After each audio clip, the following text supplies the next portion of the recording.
Welcome back to the Onebar and Lupagus show. I am Lupagus. We're going to talk about the latest Vikings news and rumors. But before we do, this video is brought to you by BetUS. BetUS also has casino for all our followers who like slots, who like casino dealers. Be sure to take advantage of BetUS's amazing sign-up bonus, 200% sign-up bonus up to $5,000 or 250% for crypto sign-up bonus up to $5,000. Hit up BetUS. And again, thank you for powering this video today. Let's talk about the Vikings' latest news and rumors.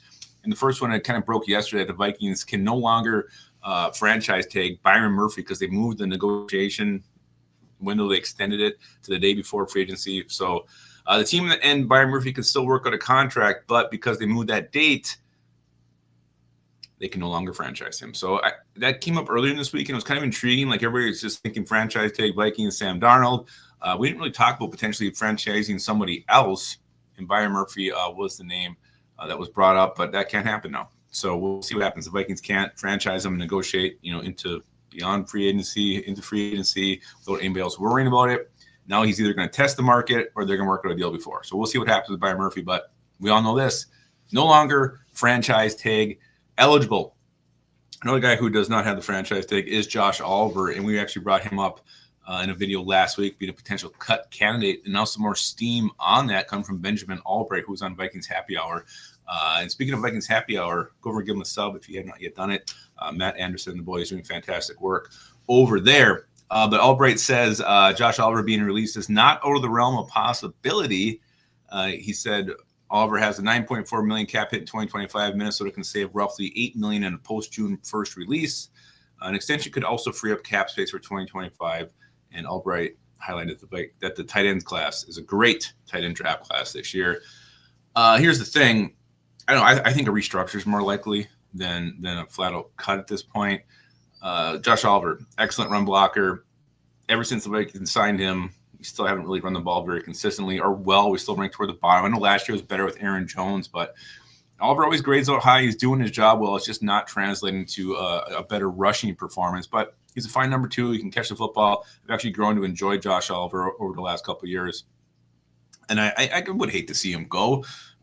We don't really need to save all this money. We have like $58 million-ish to spend. It's not like we're in dire cap straight. So I think a restructure is more likely. With Johnny Munt also being a free agent, I just don't see the team going into the draft and free agency with just one tight end on the roster and T.J. Hawkinson. So I would be surprised if he's flat out cut. But again, more steam building about that potential of happening with Josh Oliver. And the last nugget I want to talk about is about our GM, Kwesi Adofo-Mensah. Kewsi and just got his extension a month ago, and everybody's like, when's Kwesi's going to happen? When's Kwesi's going to happen?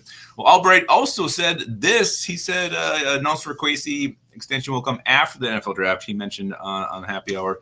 From what I understood, they want to see another draft class here and get a better gauge and better pulse from your side of the house, because we know what it is from the coach's side of the house, and we like that. So Kwesi, ownership apparently wants to see another draft class out of him. And it's been weird because his first draft class, we know that was a complete and utter failure. Just a couple, Ty Chandler still on the roster, pretty much. There's both the only one left in that group. Ingram technically still is, but we'll see if he gets cut or not. But very, very bad. And then only real hit from the second draft class of Jordan Addison. We don't know what we have Mekhi Blackman. And then last year's class, we just don't know. So it's all question marks at this point.